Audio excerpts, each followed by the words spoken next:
참 좋으신 하나님 감사합니다. 오늘도 저희가 주의 거룩한 은혜를 힘입어 이 비가 내리는 가운데서도 이 자리에 모일 수 있게 되었습니다. 우리를 사랑하시는 하나님, 저희가 하나님을 정말 마음을 다해 기쁨으로 사랑하는 하나님의 자녀들로 저희가 행복한 천국잔치 이 자리가 되게 하여 주시옵소서. 우리 사랑하는 주의 백성들 어느 곳에 있든지 오늘 이 자리에도 나왔지만 또 영상으로도 참여하는 분들도 계시고, 하나님 정말 수요 예배를 기억하고 함께 나오기를 원하지만 이런저런 여러 상황들 때문에 나오지 못한 지체들도 있습니다. 어느 곳에 있든지 성령님께서 그 마음을 주관하셔서 예수의 제자, 하나님의 자녀로 참된 평안과 기쁨을 누리며 살아가는 모든 주의 백성들이 되게 하여 주시옵소서. 오늘 저희가 주의 말씀의 가르침을 듣기를 원합니다. 전하는 자 듣는 자 모두가 이 말씀을 통하여 하나님이 어떤 분인지, 하나님께서 우리에게 어떤 계획을 가지고 계시는지 마음에 깨닫고 기쁨과 감사로 돌아갈 수 있도록 인도하여 주시옵소서. 예수님의 이름으로 기도드립니다. 아멘.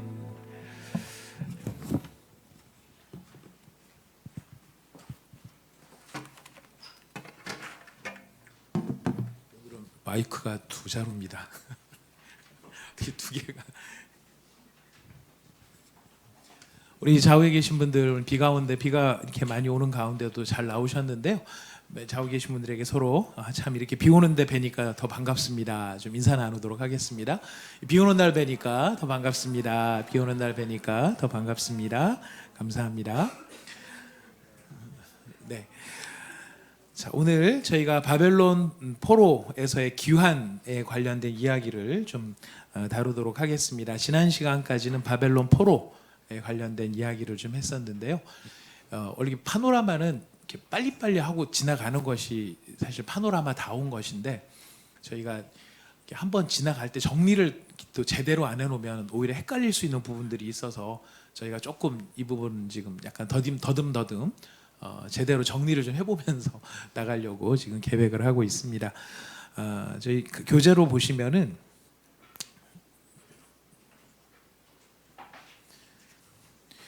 89페이지에 에스라서와 느헤미야, 그 다음에 그 다음 페이지에 있는 에스더서까지 저희가 오늘 나가려는 계획을 가지고 있습니다.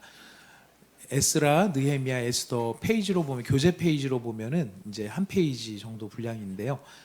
지금 요 시대가 굉장히 역사적으로 여러 가지 사건이 있었고, 바벨론 포로에서 귀환하는 것과 관련해서 저희들이 조금씩 이렇게 그러니까 너무 이렇게 애매하게 혹은 분명하게 정리가 안 되어서 우리가 헷갈릴 수 있는 부분들이 좀 있습니다. 그래서 오늘은 바벨론 포로에서 귀환하는 이 과정이 어떻게 진행되었는가 하는 것을 살펴보려고 합니다.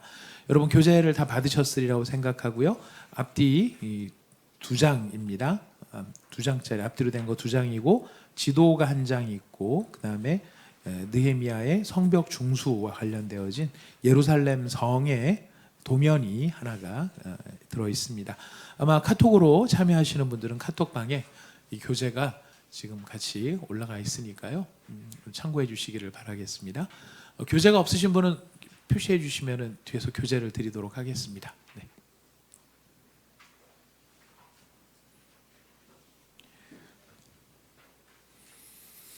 자, 바벨론 포로에서의 귀환, 먼저 상황을 좀 먼저 보시면은요. 에스라, 느헤미야, 에스더인데 귀환하는 사람은 에스라하고 느헤미야가 주로 기록을 하고 있기 때문에 에스더를 빼고 에스라, 느헤미야라고 여기 앞에 적어놨습니다. 에스더는 뒤에 또 나오게 되니까요. 혹시 이름이 에스더 친구가 계시면은 좀 서러워하지 마시고 좀 기다려주시면 감사하겠습니다. 바벨론 포로에서 70년 만에 귀환을 하게 됩니다. 그리고 성전 재건 작업을 시작하여 마치게 되는 과정을 기록해 놓고 있습니다. 포로에서 돌아와서 성전을 재건하고, 여기 빠졌는데 성벽까지 완성이 되어지는, 그래서 다시 예루살렘 성이 회복되어지는 바로 이 여정, 여기가 에스라와 느헤미야서에 기록이 되어 있는데요. 예레미야의 포로 70년 예언이 먼저 예언이 되어 있습니다. 70년 만에 돌아오리라 한 예언인데요. 여기 교재 성구를 기록을 해놨습니다. 같이 예레미야 29장 10절부터 13절까지를 읽어보도록 하겠습니다. 시작. 여호와께서 이와 같이 말씀하시니라. 바벨론에서 70년이 차면 내가 너희를 돌보고 나의 선한 말을 너희에게 성취하여 너희를 이곳으로 돌아오게 하리라. 여호와의 말씀이니라. 너희를 향한 나의 생각을 내가 아나니 평안이요 재앙이 아니니라.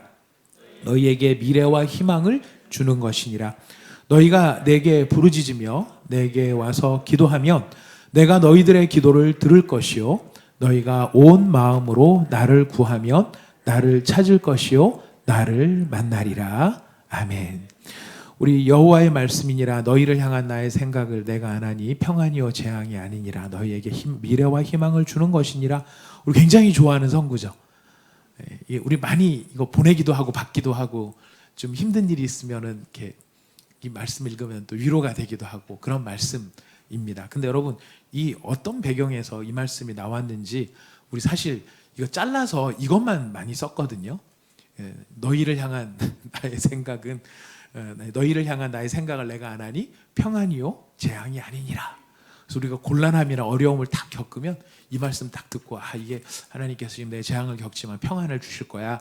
이렇게 우리가 이제 잘라서 생각을 했는데 어떤 문맥 속에서 하나님이 이 이야기를 하시는가를 사실 먼저 이해하는 것이 중요합니다. 왜냐하면 성경의 모든 뜻은 잘라서 필요한 대로 끄집어내 쓰는 것이 아니고 전체적인 문맥의 흐름에 이게 무슨 의미, 어떤 의미를 가지고 있는가가 먼저 확증이 되어야 그것이 우리의 삶과 비추어서 어떻게 은혜가 되는가 제대로 된 적용을 해볼 수가 있는 것이죠. 하나님께서 너희를 향한 나의 생각, 이스라엘 백성을 향한 하나님의 생각은 평안이다. 미래와 희망을 주는 것이다. 근데 지금 미래와 희망을 준다는 것을 무엇과 연결지어져서 이야기를 하고 계시죠? 네, 바벨론의 포로로 잡혀가는 사람들한테 하는 이야기입니다. 지금 예레미야 선지자가 예언을 하고 있는 겁니다. 70년 동안 너희가 포로 생활을 하게 될 것이다. 70년 후에 돌아오게 될 것이다. 근데 지금 이 사람들은 현재 실제 이스라엘의 상황은 어떤 상황이냐면은 바벨론으로 포로로 잡혀가는 상황이에요. 아니면 망해서 예루살렘 성 다 불타 없어진 성에 다른 민족들이 이주해 와서 그 사람들한테 억압을 당하고 힘든 세월을 겪어야 할지 모릅니다. 바로 그 일을 시작하는 이 상황에 하나님이 무엇부터 선언을 하고 계십니까? 바벨론 포로 잡혀가는 이게 재앙이 아니라는 거죠. 참 어려운 해석이에요, 사실은. 당사자 입장에서는. 아니, 얻어 터져서 한 대 딱 맞으면 아픈데, 되게 아픈데, 너희를 향한 나의 생각을 안 하니, 너희가 아픈 게 아니고, 사실은 충치를 때려잡은 것이다. 뭐 이렇게 얘기하는 것하고 비슷한 것이거든요. 지금 하나님께서 이스라엘 백성들한테 지금 미래와 희망을 이야기하고 있는 이 상황을 보면은 하나님께서는 무슨 일이 우리한테 딱 벌어질 때 그 벌어지는 그 일이 그 순간만 가지고서 우리가 판단하고 이해해서는 안 된다라고 하는 것을 늘 가르쳐 주시는 것 같아요. 뭔가 한 가지 일이 딱 벌어졌을 때 우리는 그게 이거 어떡하지? 라고 생각을 하지만은 하나님께서는 어떡하지? 아니고 그 일 끝에 지금 무엇을 생각하고 이 일을 하시는 건가요? 희망과 미래를 가지고 계시면서 이 일을 생각하고 있다는 것을 우리가 기억에 염두에 둘 필요가 있습니다. 그래서 지금 하나님께서는 바벨론에 이제 끌려가고 있는 이 예레미야의 예언처럼 이제 예루살렘이 불타 올라야 될 그 직전의 상황 속에 이제 바벨론에 끌려갈 수밖에 없고 끌려가더라도 영원히 끌려가는 것은 아니고 70년 뒤에 반드시 돌아오게 될 것이다라고 이야기를 하죠. 바로 이렇게 희망, 절망의 시작 속에 희망을 심어 놓으시는 바로 그것이 하나님 되심인데요. 이 하나님의 계획이 이렇다 할지라도 지금 12절, 13절에 굉장히 중요한 말씀 우리에게 주고 계십니다. 자, 하나님께서는 이런 계획을 가지고 계세요. 근데 이런 계획을 어떻게 이루시느냐면 우리 12절, 13절을 다시 읽어볼까요? 시작. 너희가 내게 부르짖으면 내게 와서 기도하면 내가 너희들의 기도를 들을 것이요 너희가 온 마음으로 나를 구하면 나를 찾을 것이요 나를 만나리라. 여러분 이 말씀 읽으실 때 어떤 신약 성경의 어떤 구절이 생각나십니까? 예수님의 말씀이 생각나시지 않으세요? 찾으라 그리하면 찾을 것이요 구하라 얻을 것이요 문을 두드리라 그리하면 너희에게 열릴 것이니 예수님께서 이런 말씀을 하실 수 있는 근거가 되는 사건이기도 한 게 뭐냐면은 바로 이런 예레미야의 이야기를 전제로 경험을 또 전제로 하고 계시는 거거든요. 근데 지금 찾으라 만날 것이다 뭐 이렇게 얘기를 하는데 여기에 보면은 굉장히 강력한 이야기를 지금 앞에 두고 계세요.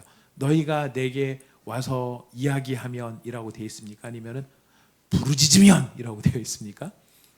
부르짖는다. 지금 부르짖는다라는 것에 담겨 있는 정서를 우리가 봐야 되겠죠. 우리가 기도한다 그랬었을 때 기도를 한다는 것에는 우리가 하나님 앞에 어떤 말씀을 아뢰다라는 뜻도 있지만 그 아뢰매는 지금 아뢰매에 대한 하나님의 요청되어지는 자세는 어떤 자세입니까? 부르짖는 자세인 거죠. 강력하게 요청하고 강력하게 소원하고 전심으로 원하는 것이 여기에 담겨져 있어요. 그 부르짖음이라고 하는 것이 그냥 나오지 않죠. 억지로 막 부르짖을 수 있는 일은 아니고 정서가 동반이 될 때 가능한 이야기. 소리 지르다랑 다릅니다. 소리를 질러서 기도해라 이런 게 아니에요. 부르짖으라는 말 속에는 소리가 크다라는 말이 아니라 거의 그 속에 간절함이 있다라는 것이죠. 진심으로 그것을 원하는 것이 있다는 것입니다. 바로 그걸 설명하는 게 13절 앞에 부분이죠. 너희가 온 마음으로 나를 구하면 이라고 말씀하고 계십니다. 자, 지금 하나님께서 이스라엘 백성들이 포로로 잡혀가는 이 시점에 너희에게 미래와 희망을 나는 주고 싶다라고 말하는데 미래와 희망을 얻게 되는 사람은 어떤 사람들이 얻게 되는 것입니까? 하나님 앞에 부르짖고 온 마음으로 하나님을 구하는 사람이 그 희망과 미래를 얻게 되는 것이에요. 여러분 이 말씀의 비밀을 깨달은 사람이 누구였습니까? 여기 앉아 계신 분들은 지금 상당수가 순장님들이시기 때문에 제가 마음 놓고 질문을 드립니다. 문건사님 고개를 들어요. 그리고 날 봐요. 네, 이 사실을 깨달은 사람이 누구죠? 다니엘이에요. 다니엘이 70년이 차면은 이 하나님께서 회복시키실 것이라고 하는 예레미야의 예언을 읽으면서 이 사실을 깨닫고 다니엘이 80의 나이에 금식을 시작합니다. 그리고 하나님 앞에 기도하죠. 회복을 위해서 70년의 때가 차간다는 것을 깨달았기 때문에 다니엘이 금식하며 기도해요.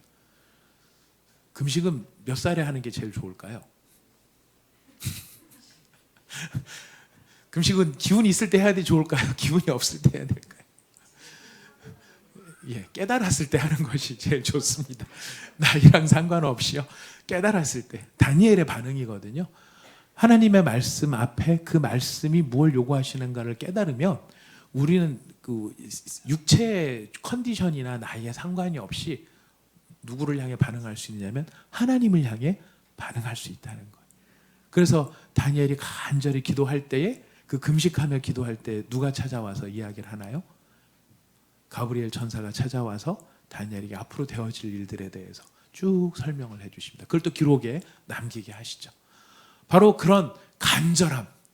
그러니까 지금 80세 노인이 금식하면서 막 소리 질러 얼마나 소리를 질렀는지 모르겠지만은 소리를 질렀다 이게 아니고 그 부르짖으면은 그 마음을 쏟는 마음을 통하는 그런 간절함이 다니엘에게 있었다는 것을 우리에게 알려줍니다. 자, 그렇다면 우리한테 이제 이해가 되는 거죠. 하나님의 약속의 말씀을 붙잡고 우리 하나님께서 이 모든 것을 이루신다 하더라도 하나님이 우리한테 기대하시는 인격적인 기대는 무엇입니까? 하나님 약속하시니까 하나님 이루십시오. 이게 아니고 하나님이 이루실 걸 알기 때문에 우리가 마음을 쏟아 하나님을 향해 간절하게 정말 전심을 다하여 우리 하나님께 구하고 찾는 일이 필요하다라는 것을 알려줍니다. 어쨌든 포로 70년의 시간에 포로 기간이 70년이 될 것이라는 것을 그 일이 벌어지기 전에 이미 하나님께서 선지자를 통하여 예언을 하셨습니다. 그리고 돌아올 것만 예언을 하신 것이 아니라 다번에 보면 이사야가 또 예언을 하죠. 이사야는 성전 재건을 예언하는데 성전 재건에 대해서 생전 재건이 있기 얼마 전에 벌써 예언을 했다고요? 2세기 전이. 2세기면은 그렇죠. 200년이죠. 발음 세게 하시면 안 됩니다. 이세기 전에. 예. 제가 하게 만들었습니다. 죄송합니다. 네. 네, 2세기 200년 전에 예언을 한 거예요. 그러면 200년 전이라고 하는 것은 성전이 재건되기 200년 전이니까 사실은 성전이 불타기도 전이고 예루살렘에서 이스라엘 백성들이 포로로 끌려가기도 전이에요. 굉장히 오래전에 예언을 한 거죠. 우리로 말하면은 지금 2020년이니까 1820년경에 2020년에 될 일을 예언을 한 거랑 마찬가지인 것입니다. 그런데 뭐라고 예언을 했는가? 한번 이 예언이 너무 기가 막혀요. 자, 이사야 44장 28절부터 기록된 말씀 45장 4절까지 읽어보겠습니다. 시작. 고레스에 대하여는 이르기를 내 목자라 그가 나의 모든 기쁨을 성취하리라 하며 예루살렘에 대하여는 이르기를 중건되리라 하며 성전에 대하여는 내 기초가 놓여지리라 하는 자니라.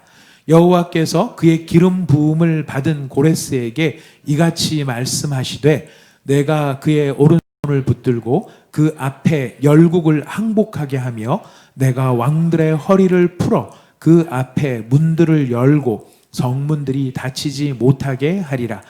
내가 너보다 앞서 가서 험한 곳을 평탄하게 하며 논문을 쳐서 부수며 쇠 빗장을 꺾고 내게 흑암 중에 보화와 은밀한 곳에 숨은 재물을 주어 내 이름을 부르는 자가 나 여호와 이스라엘의 하나님인 줄을 내가 알게 하리라.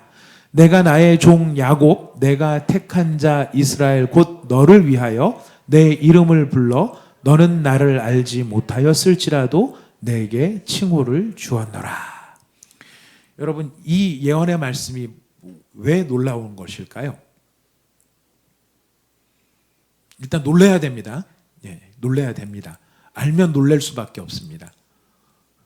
왜 놀랍냐면 이사야가 200년 뒤에 일을 예언하는데 200년 뒤에 누가 이 일을 할 것인지 이름을 부르고 있다라는 거예요. 고레스는 이때 태어날 생각도 못하고 있는 때입니다. 고레스라는 사람이 왕이 될지 어떨지 아무도 모르는 상황이에요.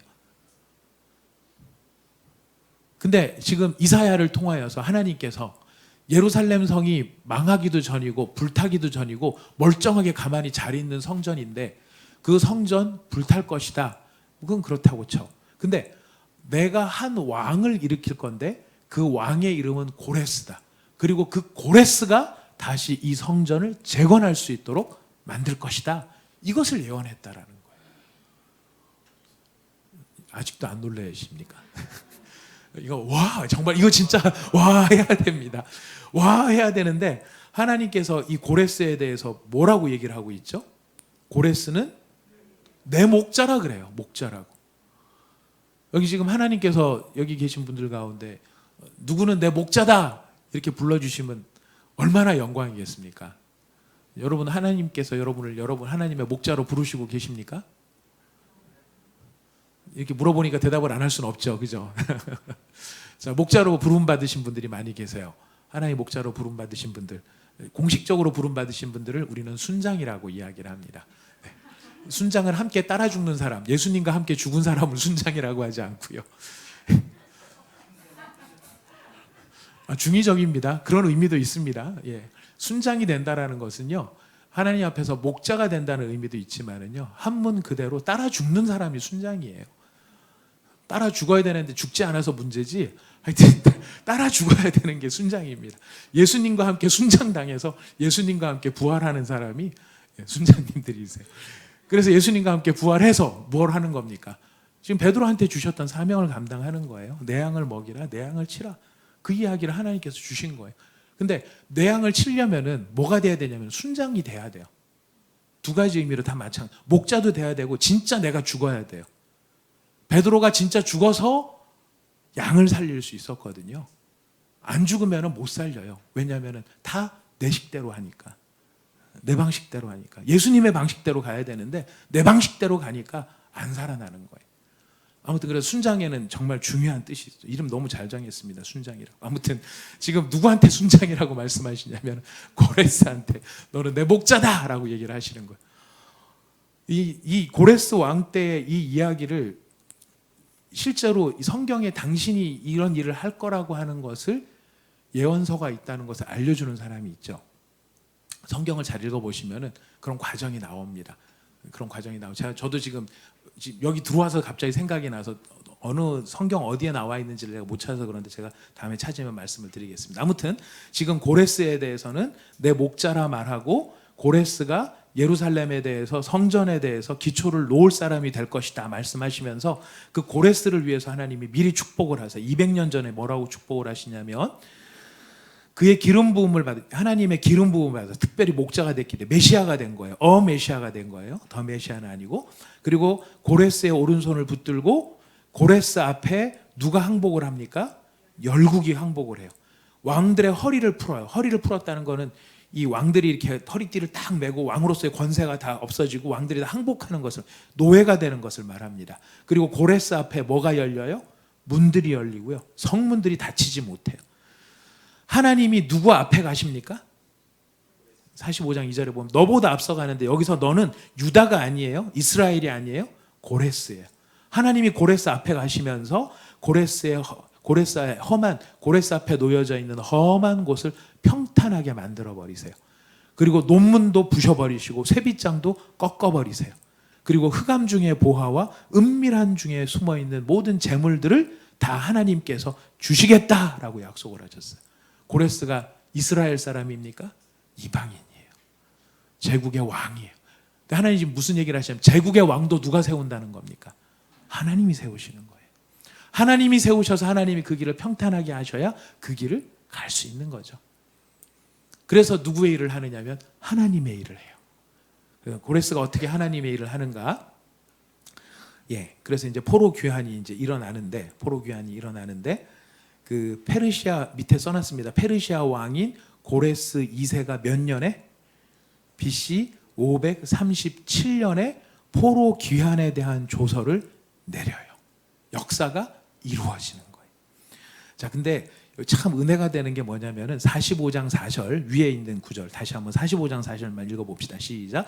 내가 나의 종 야곱 내가 택한 자 이스라엘 곧 너를 위하여 내 이름을 불러 너는 나를 알지 못하였을지라도 내게 칭호를 주었노라. 여기 너가 이렇게 나오니까요. 다 같은 너처럼 느껴지는데 하나님이 택한 이스라엘도 너예요. 곧 너를 위하여. 그래서 여기서 하나 끊어져야 돼요. 그리고 그 다음에 나오는 내 이름을 불러 했을 때 부른 사람은 어떤 너예요? 고레스인 너인 거예요. 지금 이스라엘을 지금 회복시키기 위해서 이스라엘 너를 위해서 내가 너를 택했다. 지금 두 사람을 앞에 앉혀놓고 하나님이 얘기를 하시는 거란 말이죠. 이스라엘을 위해서 택한 사람이 너 고레스인데 그 고레스에 대해서 지금 하나님이 뭐라고 말씀하시냐면은 너는 나를 알지 못하였을지라도 너에게 칭호를 주었다. 그러는 거예요. 고레스는 꿈도 못 꾸는 거죠. 알지도 못하는 거죠. 자기가 무슨 일을 하는지도 몰라요. 근데 그 고레스를 붙잡고 고레스로 세우시고 일을 할 수 있도록 하시는 보이지 않냐는 뒷면에서 일하시는 분이 누구시라는 것입니까? 하나님이시라는 거예요. 그래서 여러분 역사 가운데 일어나는 일들 지금 여러 상황들을 이렇게 보면은요. 사람들이 우리 눈앞에 주로 많이 보이는데요. 우리가 기억해야 될 것은 그 사람의 뒤에서 그 사람을 세우기도 하시고 낮추기도 하시는 그 주권자가 오늘도 살아계신다는 것을 우리는 기억해야 할 것입니다. 제가 요즘 중국이 당한 일을 보면은요. 범상치가 않아요. 그잖아요. 산사댐이 무너지면 좋겠습니까? 안 무너지기를 바라십니까? 여러분 진짜 예수 그리스도의 사람입니다. 저는 아직 멀었습니다. 전 잼만 좀 무너졌으면 하는 마음이 있어요. 왜냐하면 그 전에 했던 일이 있거든요. 시진핑이 그 전에 했던 일이 무엇입니까? 자기 장기 독재를 위해서 교회를 핍박했거든요. 우리 그것 때문에 기도도 열심히 하지 않았습니까? 중국 선교사님들 많이 쫓겨났고요. 십자가가 끄집어 내려졌고 예배당이 불탔어요. 그거 할 때 시진핑이나 중국 사람들 예수 살아있냐? 하나님 살아계시냐? 십자가가 끌려 내려오고 예배당이 불타면 뭔가 일이 있어야 되지 않냐? 안 일어났어요. 그 당시 아무 일도 없었어요. 얼마든지 안심하고 그런 일을 저질렀어요. 근데 지금 보면은요. 그 일이 하나님께서 그 일을 가만히 그냥 지켜만 보고 계신 것은 아니었다라고 저는 믿음으로 고백하고 싶어요. 하필이면 또 그 시기가 우리 출애굽기 다락방 할 때였거든요. 막 메뚜기 나오고 뭐 나오고, 메뚜기도 막 나오고 막 홍수도 나오고 이러는데 빨리 회개해서 돌이켜가지고 그래서 그 댐이 안 무너졌으면 좋겠어요. 댐이 안 무너졌으면 좋겠어요. 역사의 주관자는 누구이십니까? 오늘날도 변함없으십니다. 그 나라만 그렇겠습니까? 다른 나라도 마찬가지. 그 사람들은 모를 수 있어요. 지금 고레스한테도 그래요. 너는 나를 알지 못하였지만 너에게 칭호를 준 건 누구다? 나다라고 말씀하고 계시는 거예요. 그 하나님 앞에 어떤 모습이 필요할까요? 겸손함이 필요합니다. 우리도 마찬가지입니다. 겸손함이 필요합니다. 자, 이렇게 하나님께서 이 모든 역사를 이루셔서 BC 537년에 이제 포로 귀환을 하게 되는데요. 1차 세 번에 걸쳐서 귀환을 합니다. 한 번에 돌아온 게 아니고 세 번에 돌아옵니다. 몇 번에 돌아왔다고요? 세 번에 돌아왔습니다. 제일 먼저 돌아온 때가 537년인데 그때 누구 인도로 돌아왔느냐면 스룹바벨이라는 사람입니다. 그리고 예수아 혹은 여호수아라고 되어 있는데요. 모두 몇 명이 돌아오느냐면은 5만 명 정도가 돌아옵니다. 이거 굉장히 이것도 장관이었을 것 같아요. 5만 명이나 되는 사람은 굉장히 많은 인원인데 그 사람들이 가자 그랬을 때 그렇게 따라 나올 수 있었다는 것도 정말 대단하다고 생각이 됩니다. 아무튼 537년에 돌아왔는데 돌아와서 성전부터 재건을 하죠. 성벽을 먼저 재건하지 못하는 이유는 성벽이 만들어지면은 반란을 꿈꾼다라고 오해받을 수 있어요. 그리고 고레스가 얘기한 거는 성벽을 재건해라라고 말하지 않고 성전을 재건해라 이 사명을 주고 보낸 거예요. 그래서 성전을 먼저 짓기 시작을 합니다. 그래서 몇 년에 시작을 하냐면 536년에 시작을 하고요. 언제 끝났다고요? 몇 년을 지었습니까? 왜 이렇게 오래 걸렸을까요? 잘 지으려고 멋지게 지으려고. 아니에요. 사연이 있습니다. 뒤에 나오니까요. 우리가 조금 이따 보도록 하겠습니다. 원래 처음에 그 공식적인 총독은 세스바살이라는 사람인데 이 세스바살이라는 사람의 조카가 스룹바벨이에요.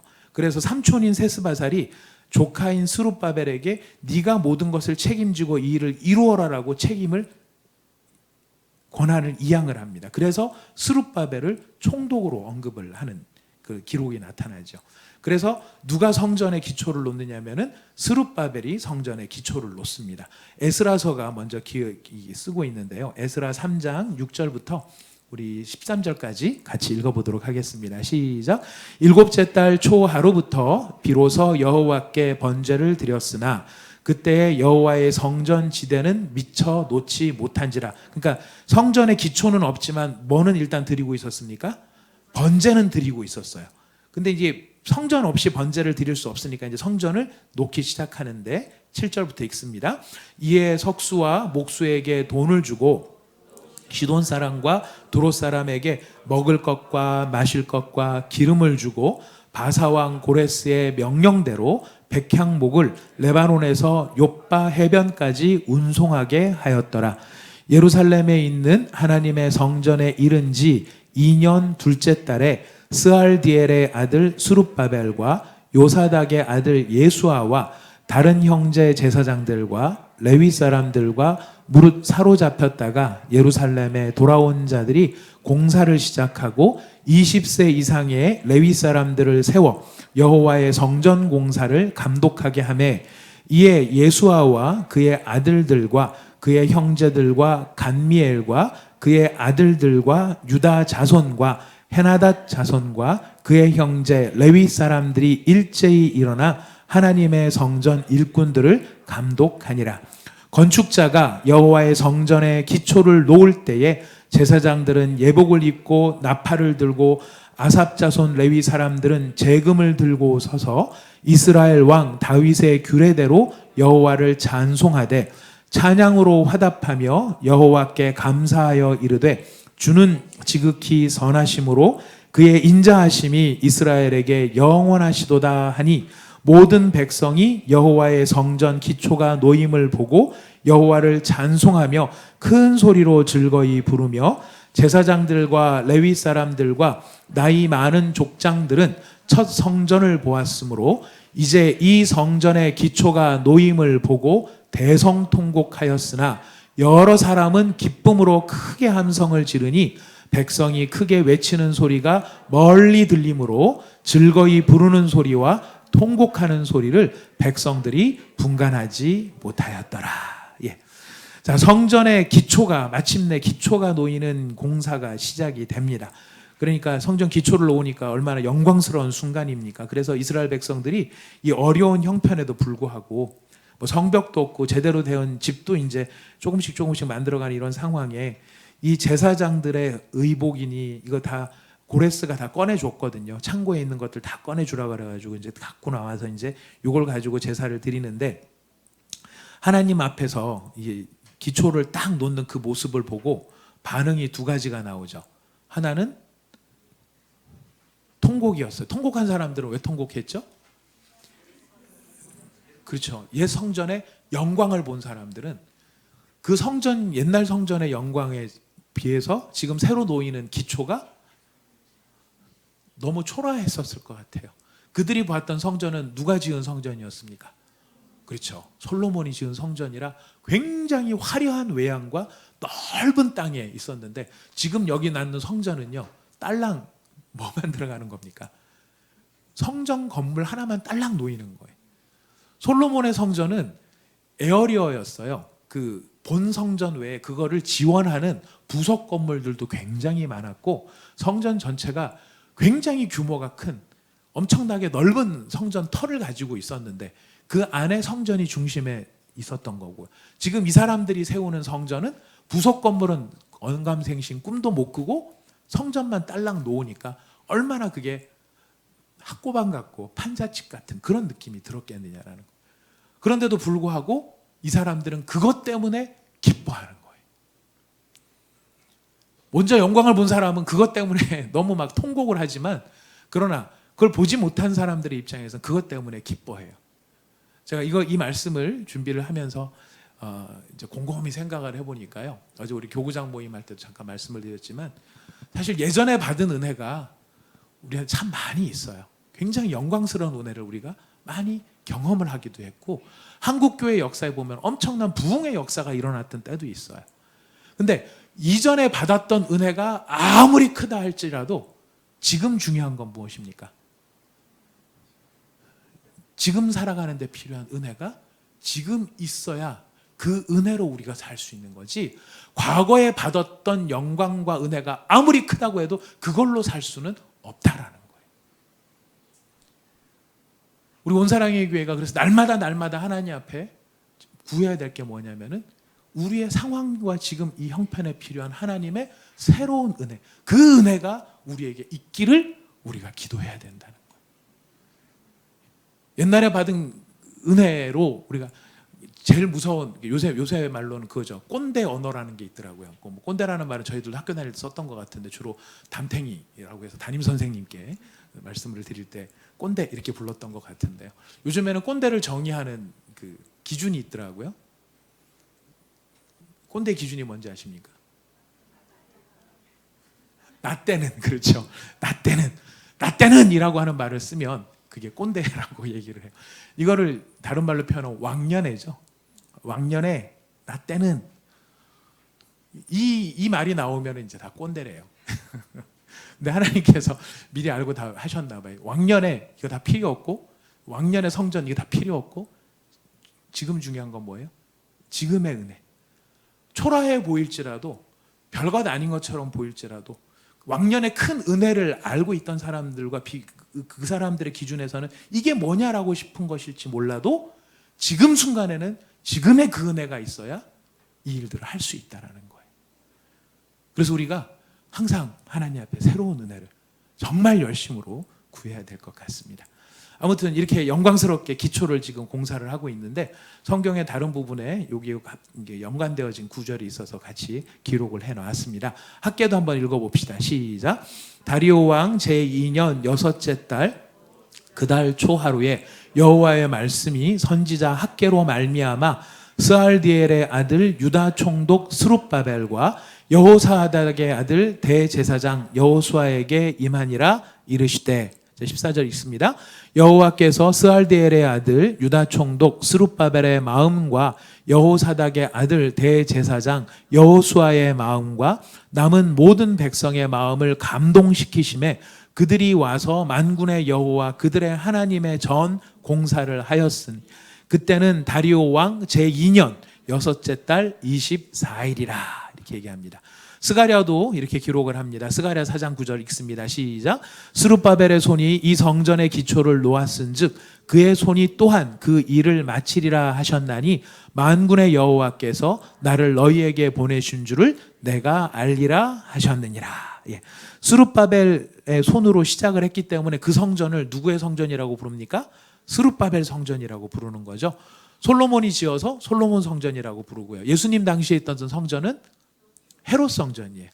이 스룹바벨이 지은 성전도 이제 침묵기, 중간기라고 하는 그때 다 회파가 되어지는데 아무튼 이 스룹바벨이 지었기 때문에 스룹바벨 성전이라고 합니다.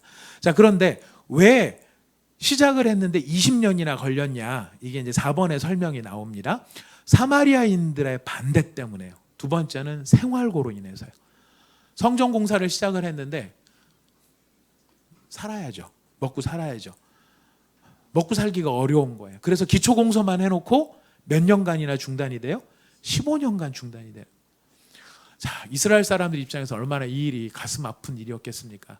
딱 번듯하게 시작을 하고 막 스룹바벨이 건축을 하고 막 나무 제목도 갖다 놓고 하자 그랬는데 확 되면 좋은데 이게 중단이 돼요. 중단이 되니까 뭐가 문제가 될까요? 충분히 이스라엘 입장에서는 중단할 만하니까 중단한 거예요. 그죠? 사마리아 사람들이 막 무력으로 위협을 하고 자기네들도 먹고 살기도 힘든데 무슨 성전을 지어 이렇게 하는 이게 현실이라는 문제를 놓고 봤을 때는 맞아요. 틀린 말이라고 볼 수는 없는데 문제가 뭐냐면은 성전을 짓지 않으니까 뭐가 다가옵니까? 누가 주는 재앙일까요? 하나님께서 주시는 재앙이었어요. 니들이 할 만하다고 하는 거냐? 해야 되기 때문에 하는 거냐? 지금 학계가 하는 이야기를 여러분 학계서를 쭉 읽어보면 니네는 니네 집 짓는 데는 그렇게 관심이 많으면서 여호와의 전을 짓는 일에는 왜 아무도 신경을 쓰지 않느냐?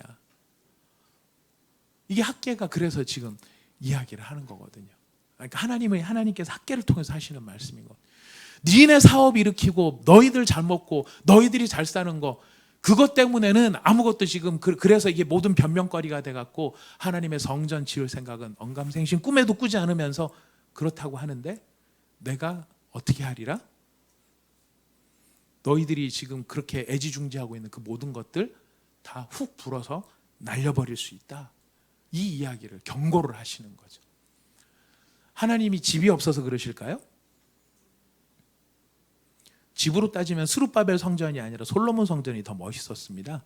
멋진 성전 지으라고 하는 게 아니에요. 이들이 그렇게 하는 데는 그들의 마음이 하나님을 떠나 있다라는 것을 알기 때문에 하나님이 그 이야기를 하시는 거예요. 마음이 하나님을 떠나 있는 그것을 하나님께서는 애통하게 여기신 거죠. 다 누구만 생각하고 있어요? 자기만 생각하고 있거든요. 이방 사람들이 그러는 걸 하나님 뭐라고 안 그러세요? 지금 누가 그러니까 그런 겁니까? 언약 백성들, 이스라엘 백성들이 그러니까. 언약 백성은 하나님께 마음을 드려야 되는 사람입니다.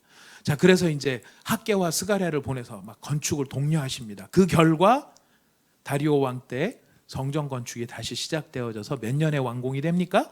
516년에 성전 봉헌식이 이루어지고 유월절과 무교절을 지킵니다. 이것을 누가 기록하고 있느냐면 에스라가 기록하고 있어요. 우리 에스라 같이 읽어봅시다. 시작. 사로잡혔던 자의 자손이 첫째 달 14일에 유월절을 지키되 제사장들과 레위 사람들이 일제히 몸을 정결하게 하여 다 정결하게 하매 사로잡혔던 자들의 모든 자손과 자기 형제 제사장들과 자기를 위하여 유월절 양을 잡으니 사로잡혔다가 돌아온 이스라엘 자손과 자기 땅에 사는 이방 사람의 더러운 것으로부터 스스로를 구별하여 모든 이스라엘 백성 사람들에게 속하여 이스라엘의 하나님 여호와를 찾는 자들이 다 먹고 즐거움으로 이랫동안 무교절을 지켰으니 이는 여호와께서 그들을 즐겁게 하시고 또 아수르 왕의 마음을 그들에게로 돌려 이스라엘의 하나님이신 하나님의 성전 건축하는 손을 힘있게 하도록 하셨음이었더라. 마침내 완공이 된 것입니다. 예, 마침내 완공이 된 것입니다. 그래서 1차 포로로 갔다 왔던 사람들이 돌아와서 이렇게 어려운 시간을 겪었지만 하나님의 열심으로 인해서 이스라엘 백성들이 마침내 성전을 완공을 했어요. 그리고 2차, 3차로 가야 되는데 느닷없이 에스더가 나오죠. 왜 에스더 얘기가 툭 끼어들어올까요? 여러분, 에스라, 느헤미야, 에스더 이렇게 돼 있으니까요. 에스더가 어떤 시대 사람이었을 거라는 생각이 드십니까? 시기적으로. 시기적 페르시아 사람 맞습니다. 맞는데 이 연차로 보면은 포로 시대 이후에 한참 지난 것 같은 느낌이 들어요. 성경이 에스라, 느헤미야, 에스더 이렇게 돼 있다 보니까 순서상으로 보면 마치 에스더가 한참 뒤에 일어난 일 같은데, 에스더 사건이 언제 일어나느냐면은 1차 포로 귀환하고 2차 포로 귀환 그 사이에 에스더 사건이 벌어집니다. 연대로 보면 그래요. 그러니까 지금 1차 기한하고 2차 기한 사이에 이런 일이 벌어졌다. 이게 무슨 의미가 있느냐 좀 이따 설명을 드리겠습니다. 우리 에스더와 불임절을 놓고 보면은요, 이건 아하수에로 왕을 역사에서는 크세르크세스라고 기록하고 있습니다. 이 크세르크세스는 무엇으로 유명하느냐면 영화 300으로 유명합니다. 영화 300 보면은 스파르타의 300 용사가 맞서 싸우는 그 이상한 게 머리 빡빡 깎고 이렇게 장식 많이 다른 왕 나오죠. 기억나십니까? 예, 그 사람이 크세르크세스예요. 아하수에로 왕이. 나는 관대하다 이렇게 말한 사람이죠. 굉장히 우스운 사람으로 그려놨는데 사실 그렇게 우스운 사람 아닙니다. 예, 굉장한 사람인데요. 이 아하수에로 왕의 아버지가 다리오 1세예요. 근데 이 다리오 1세가 그리스하고의 그 마라톤 전쟁에서 져요. 우리 마라톤 전쟁은 여러분 따로 설명 안 드려도 잘 아실 겁니다. 42.19km를 달리는 이유가 이 페르시아 다리오 왕하고 그리스 도시하고 싸워서 질 수밖에 없었는데 이겼어요. 그래서 그 승리의 소식을 알리기 위해서 달려온 것이 이 마라톤의 기원이 된 거죠. 바로 그 전쟁이 누가 싸운 전쟁이냐면은 크세르크스 아하수에로 왕의 아버지. 에스더 입장에서 보면은 어떤 분일까요? 돌아가신 분이지만 시아버지예요. 에스더의 시아버지가 이 마라톤 전쟁하고 관련이 있었던 왕이었죠. 자, 그랬는데 이 사람이 490년에 져요. 그것에 대한 아버지에 대한 복수 겸 또 그리스를 평정을 해야 되겠다는 생각으로 481년에 아하수에로가 크세르크세스가 원정을 실시합니다. 그렇지만 우리가 역사를 통해서 알듯이 바로 그 다음에 480년에 살라미스 해전에서 엄청나게 대패를 합니다. 그리고 스파르타 300용사한테 져서 돌아와요. 화병에 걸려 상당히 고생을 해요. 그래서 이 아하수에로가 자기 뭔가 위로가 필요한 여러 가지 상황들이 있었는데 480년에 지고 돌아온 다음에 7년 있다가 누구 사건이 벌어지냐면 하만의 사건이 벌어집니다. 하만의 사건은 어떤 사건이냐면 누구를 씨를 말리는 거죠? 이스라엘 씨를 말리는 거예요. 그러니까 겨우 1차 기한만 끝내 있는 상황인데 이 1차 기한하고 지금 이스라엘 유대민들이 막 흩어져 있는 이런 상황에 2차 기한, 3차 기한은 언감생심 꿈도 못 꾸고 있는 상황에 뭐를 당할 뻔했어요? 전멸을 당할 뻔한 거예요. 전멸당할 뻔했더니 그때는 예루살렘도 없고 이스라엘도 없고 아무것도 없는 성전만 딸랑 하나 있는 그런 상황에 유대민족이 전멸을 당할 뻔한 그 사건에 누가 보호를 하셨는가? 하나님이 보호를 하셨어요. 그래서 밑에 써놨습니다. 유대인들은요, 에스더서를 모세 오경 다음으로 중요하게 생각해요. 우리 같으면 다르게 더 좋아할 만한 성경이 많을 것 같은데 우리한테는 저기 사이드 같은 이야기가 유대인들 입장에서는 왜 중요할까요? 중요할 수밖에 없죠. 전멸당할 뻔했는데 살아난 거니까요. 여러분, 에스더서에는 아시는 분은 다 아시겠죠. 에스더서에는 단 한 번도 하나님이라는 단어가 안 나오죠. 여호와라는 단어도 안 나와요. 그런데 에스더서를 쫙 읽다 보면 그 배후에 누가 계신 것이 느껴집니까? 하나님이 계신 게 느껴지죠. 하나님께서 이방 땅에 가서 이방 왕의 부인이 되어진, 사실상 굉장히 고위직으로 올라간 건데요. 이스라엘이 흩어져 있다 할지라도 흩어진 이스라엘 백성을 누가 보호하고 계시는 것을 알려주느냐면 하나님이 보호하고 계시는 것을 알려주고 있어요. 그게 1차하고 2차 사이에 에스더 사건이 있었고요. 그 일이 있고 난 다음에 이제 한 계략적으로 한 20년, 한 19년 정도 지난 다음에 이제 2차 기환이 이루어집니다. 1차 기환으로부터 58년이 지난 후에 바사 왕 아닥사스다 7년, 458년에 누가 돌아옵니까? 우리가 잘 아는 에스라가 돌아와요. 잘 아는 이유는 성경책 이름에 에스라가 있기 때문에 잘 알죠. 개인적으로는 잘 몰라요. 아무튼 그 에스라가 바벨론의 아하와 강을 출발해가지고 몇 개월 만에 도착을 합니까? 이 귀한 길이 쉬운 길이 아닌 거예요. 4개월 만에 돌아옵니다. 돌아오는데 왜 돌아오느냐? 에스라가 이 귀환을 결정을 하게 된 건 뭐냐면은 율법에 정통한 학사예요. 하나님의 말씀, 모세오경의 정통에 있어요. 그런데 이 율법을 지금 이스라엘 백성에게 바로 가르쳐야 되겠다라는 사명감으로 그가 귀환을 하게 됩니다. 그래서 이 처음 스룹바벨과 함께 귀환했던 사람들은 성전을 짓느라고 고생은 많이 했는데 문제가 있었어요. 문제가 뭐냐면은 이방 여인들하고 결혼을 했어요. 그래서 하나님의 말씀과 하나님의 가르침이 분명하지 않았던 거예요. 그래서 에스라가 지금 돌아와서 무너진 하나님의 제단, 성전이 없는 게 아니고 여기서 무너진 제단이라는 것은 율법을 가르치는 단이 없다라는 이런 강당이 제대로 회복이 되지 않았다는 거예요. 그래서 에스라는 이제 성경 말씀을 가르치기 위해서 지금 귀환을 하게 됩니다. 그게 2차 귀환이고요. 마지막으로 3차 귀환은 에스라가 귀환한 다음에 몇 년 뒤에 돌아왔을까요? 여기 써놨어요. 13년 뒤에 누가 돌아왔죠? 느헤미야예요. 느헤미야. 여러분 이제 지도를 잠깐 보시면은 이제 지도를 왜 여기다 이제 적어놨냐면은 귀환을 하는데 이 귀환하는 여정이 여기 잘 기록이 되어 있습니다. 스룹바벨이 귀환을 할 때는 지금 저 바벨론에서 지금 출발해서 들어오긴 하지만은 이 저 위쪽 동네 유프라테스 강을 끼고 강 서편이라고 되어 있는 그 강의 기준은 뭘까요? 어느 강의 서편일까요? 요단강의 서편인가요? 요단강의 동쪽이죠, 이쪽은요. 요단강을 사랑하시는 마음은 이해할 수 있지만은 그렇다고 역사를 왜곡할 수는 없고요. 유프라테스 강의 서쪽 지역이라는 겁니다.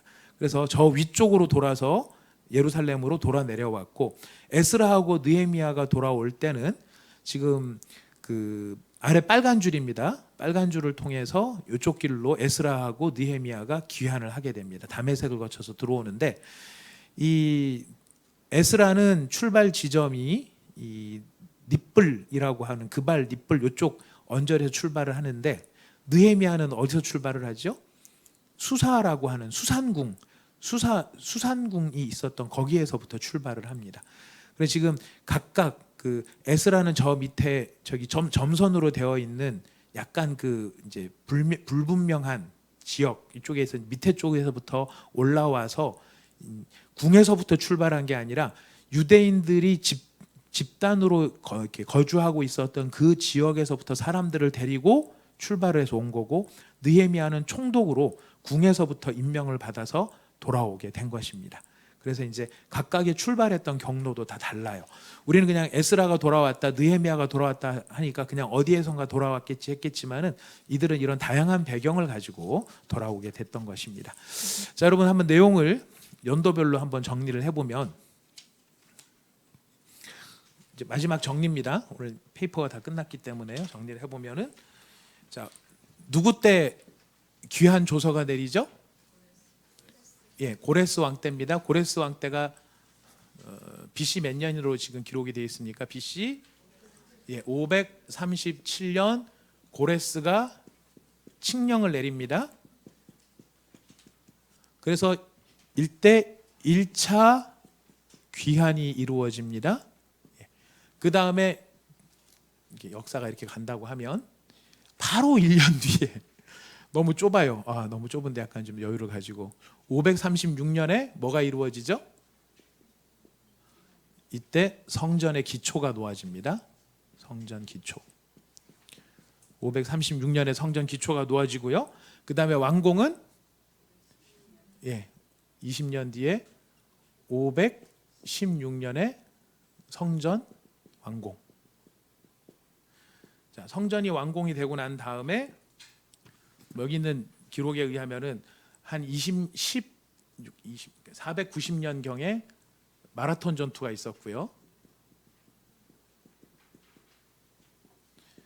그 다음에 이때가 490년, 그 다음에 481년에 아하수에로가 원정을 가요. 그리고 473년에 하만의 사건이 벌어져요. 에스더서입니다. 하만의 사건. 우리가 성경으로 말하면 불임절이에요. 이때 불임절이 만들어집니다. 그리고 458년에 에스라가 2차 기한을 합니다. 그리고 이로부터 13년 뒤니까 455년에 45년 죄송합니다. 느헤미야가 3차 기. 자, 대략 몇 년에 걸쳐서 일어나는 일일까요?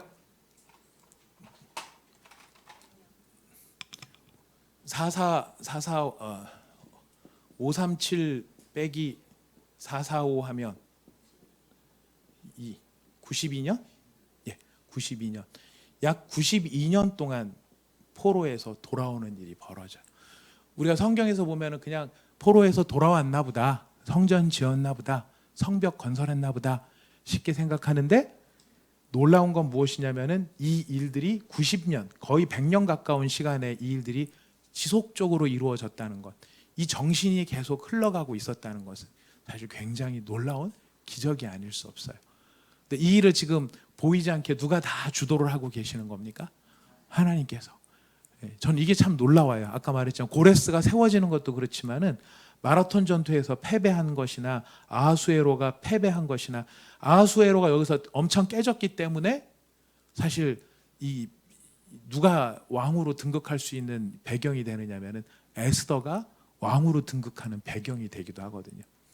그리스에서 만판 깨지고 돌아와가지고 마음이 너무 안 좋은 상황에 뭔가 위로가 필요한 상황에서 잔치를 벌이거든요.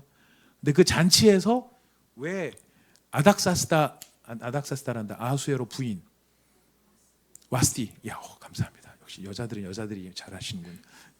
와스디가 그렇게 한 거에 파르르 했던 이유가 뭐겠습니까? 그냥 남자 체면을 다 구겨놔서? 아니에요. 상처가 있는 거예요. 원정 갔다가 개판 깨지고 들어왔는데 집구석에 들어오니까 누구도 나를 무시해? 부인도 나를 무시해. 이런 정서가 여기에 가미가 되어 있는 거죠. 그러니까 이런 상황 속에 지금 누가 역사 가운데 들어오게 되느냐면은 에스더예요. 에스더는요, 보잘것없는 그냥 유대인 여자예요. 무슨 가문이 좋은 것도 아니고 빽이 있는 것도 아니고요. 근데 순전히 우발적인 것처럼 보이는 사건 속에서 아무것도 아닌 줄 알았던 여자가 대제국의 왕후가 되죠. 근데 왕후가 된 이유는 결국 따지고 보면은 누구를 보호하는 것이냐면은 이스라엘 민족을 보호하시는 거예요. 그래서 1차 귀환이 일어나고 2차 귀환, 3차 귀환에 성전이 재건이 되고 성벽이 완공되는 동안 누구도 이 전체를 맵을 가지고 간 사람은 아무도 없어요. 이스라엘 백성들 가운데서는 이 일에 대해서 청사진을 가진 사람이 아무도 없었어요. 그 사람들은 그냥 순간순간 상황에 대응하고 반응할 뿐이었는데, 다 반응을 하고 났더니 결과가 어떻게 됩니까? 이렇게 의친하더라는 거예요. 그래서 우리한테 중요한 건 뭐냐면, 사실 우리가 전체 그림을 다 알지 못해도 하나님께서 이 전체 그림을 그려가신다라는 것을 신뢰하는 마음으로 우리는 뭐에 힘써야 될까요? 하나님이 일하신다는 것을 믿고, 아까 예레미야를 통해서 주셨죠. 하나님을 향해 간구하고 기도하고 간절히 하나님을 찾는 거예요. 그리고 우리에게 필요한 지금 시대, 지금 오늘을 살아야 할 은혜, 그 은혜를 구하며 우리가 살아갈 때에 이 모든 것을 완성하시는 분, 우리 하나님이세요. 여러분 전체 인생도 하나님께서 이렇게 만들어 가실 거고요. 교회의 역사도 하나님께서 이렇게 만들어 가실 것입니다. 우리 하나님의 이 위대하심을 같이 찬양하기를 원합니다.